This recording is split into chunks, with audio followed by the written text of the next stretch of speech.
Всем привет, друзья! Вы на канале Safe A World. Сегодня я для вас расскажу свою авторскую историю-байку. Приятного просмотра. Эта история произошла с девушкой по имени Татьяна. Живя в маленькой деревне, она всегда наслаждалась тишиной и красотой окружающей природы. Но однажды, решив прогуляться по окрестностям, ей пришлось столкнуться с неприятным и опасным событием. Татьяна вышла из своего дома и направилась по извилистой дорожке, ведущей через поля и леса.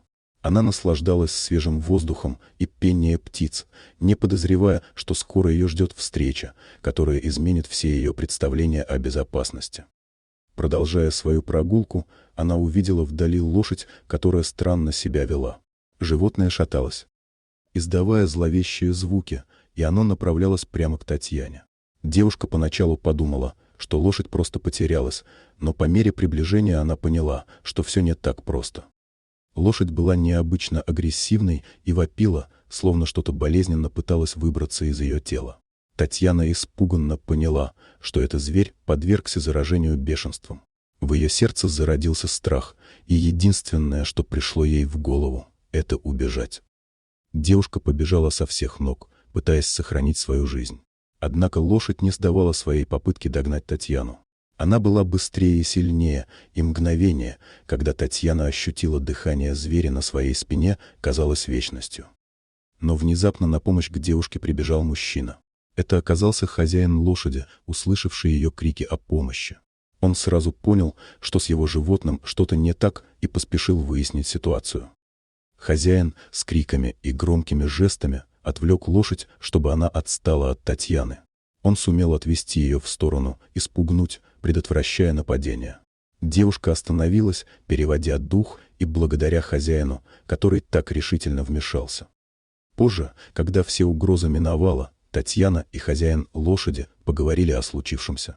Оказалось, что лошадь действительно была заражена бешенством, и хозяин, зная о ее опасности, собирался вывести ее к ветеринару на лечение. Однако животное сумело сбежать, и он уже боялся, что кто-то может пострадать.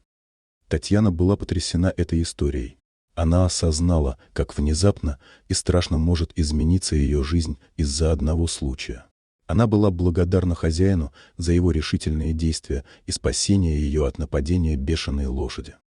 Через несколько дней, когда все утряслось, Татьяна узнала, что лошадь была вынуждена быть усыпленной из-за невозможности ее лечения. Это разбило сердце девушки, но она понимала, что это было необходимо для обеспечения безопасности людей и животных вокруг. История с лошадью изменила Татьяну. Она больше не испытывала расслабленности и безмятежности, которые раньше сопровождали ее жизнь в деревне. Она осознала, что в мире полон опасностей, и каждый должен быть осторожен и готов к непредвиденным событиям. Татьяна осталась благодарной хозяину лошади, который смог вовремя спасти ее от нападения. Она поняла, что жизнь может измениться в мгновение ока, и ее судьба зависит от случая. Отныне она всегда будет настороже и готова к любым испытаниям, которые подкинет ей судьба. Дорогие друзья, если вам понравилось видео, поставьте лайк, а также подписывайтесь на канал, где наши авторские истории выходят каждый день.